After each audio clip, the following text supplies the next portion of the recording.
Annyeonghaseyo, balik lagi dengan Kim Dan.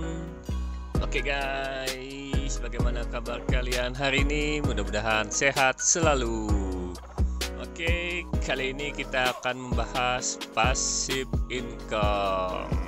Dengan catatan ya, apabila kita mendapatkan 1 miliar, kita mempunyai uang 1 miliar, apakah itu bisa untuk bertahan hidup tanpa melakukan kerja yang lain-lain ya untuk menghasilkan uang lagi? Kita cukup duduk diam dan menikmati hidup. Itulah namanya passive income. Oke, mari kita hitung bersama-sama bagaimana apabila kita memiliki uang sebesar 1 miliar rupiah, apa yang akan kita lakukan. Oke, langsung aja, ini hanya sekedar sharing ya. Apabila ada masukan atau pendapat yang lain, bisa kasih saran di kolom komentar. Karena aku juga belum mempunyai uang 1 miliar, jadi kita sama-sama simulasikan aja ya guys. Oke.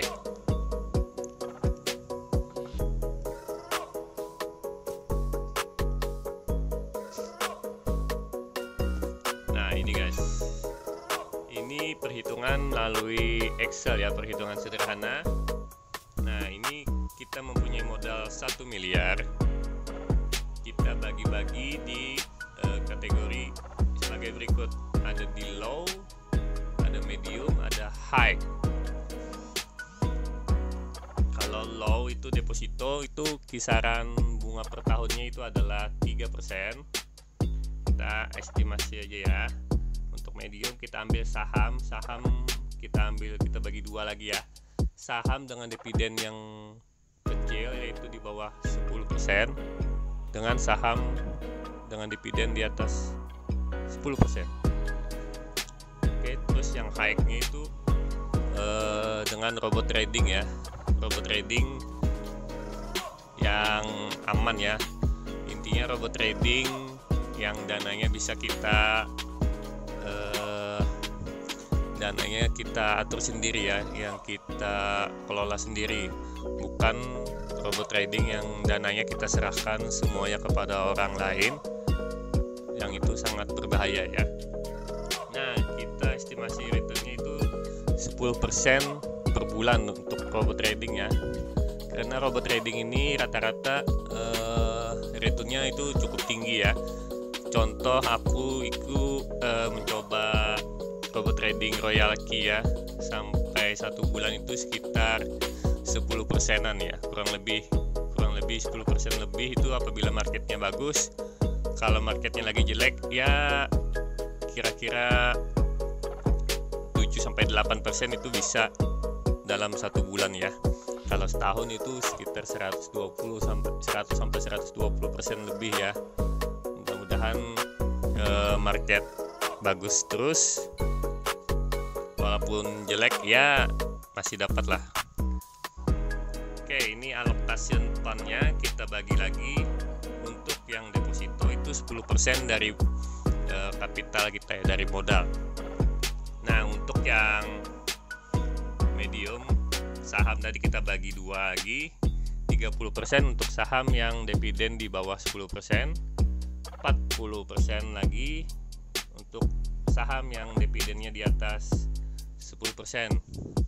Bang, kalau dia mau tanya ini bang, saham emang berapa sih dividennya? Nah ini untuk saham yang dividennya sekitar di bawah 10% itu ada banyak yang bagus ya. Yang kita pilih saham-saham yang blue chip ya. Ini bukan rekomendasi, tapi ini pengalaman setelah saya investasi di saham itu mendapatkan dividen seperti Bank Mandiri ya, BMRI, BRI itu sekitar 4-5% per tahun. Ada Bank Jatim, Bank Jawa Barat, BJBR itu sekitar 7%-an ya. Nah, untuk yang di atas 10% ini biasanya saham-saham yang dari sektor tambang ya, atau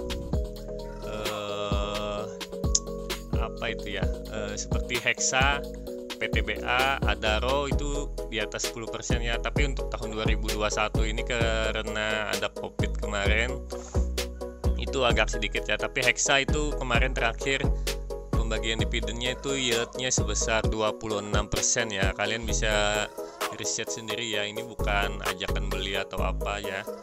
Kalian bisa riset sendiri saham-saham dengan dividen yang besar, namun kapitalisasi pasarnya juga besar biar lebih aman ya. Nah, itu dengan total 1 miliar.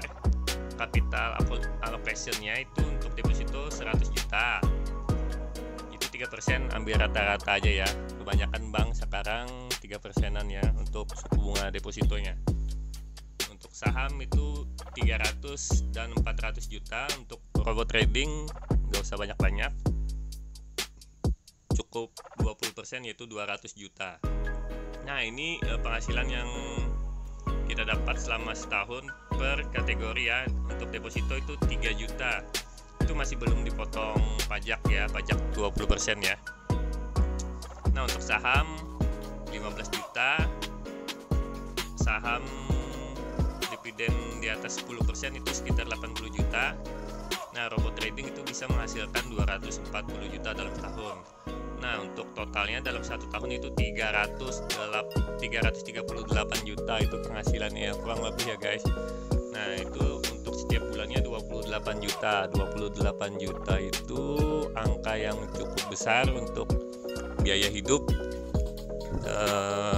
Untuk di daerah Jakarta kemungkinan itu cukup ya. Cukup. Apalagi kalau sendiri masih single itu sangat-sangat cukup. Nah, dari penghasilan tersebut kita alokasikan lagi untuk menabung, untuk asuransi. Biar apa? Biar dana kita itu selalu bertumbuh. Oke, tidak habis-habis. Ya, ini makanya konsep passive income ini yang mana orang kaya makin kaya, yang miskin tambah miskin karena mereka tidak tahu konsepnya. Nah, ini dari income tadi kita alokasikan lagi setiap bulannya. Untuk biaya asuransi jiwa dan rumah itu sekitar 5%. Untuk menabung atau beli emas setiap bulan bisa di Pegadaian, bisa dibeli di toko emas itu sekitar 5% juga ya. Nah, itu kita lagi nabung reksadana ya, untuk jaga-jaga aja sambil nabung ya. Dengan returnnya lumayan lah reksadana, yaitu alokasinya 10% tiap bulan.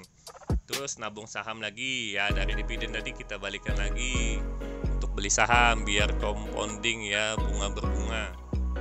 Nah, terus nabung kripto itu 20% ya. Kenapa lebih banyak? Karena kripto ini tingkat returnnya lebih bagus ya, lebih tinggi, dimana setiap tahun itu kisarannya ya ada yang 100%.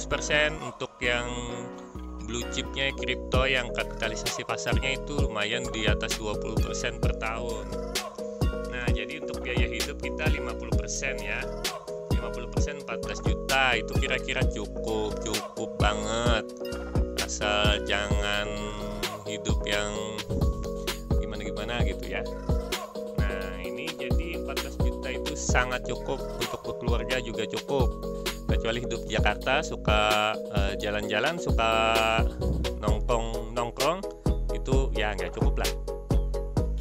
Tapi untuk hidup yang lebih baik kita harus mengatur keuangan kita juga dengan cara yang baik. Oke, sekian dulu info kita kali ini. Apabila kalian mendapatkan uang 1 miliar, jangan langsung dihabiskan ya, tapi diatur, dialokasikan agar bisa bertumbuh. Oke, sekian dulu info kali ini. Apabila bermanfaat, jangan lupa like, share, and subscribe channel Kim Dan. Bye bye.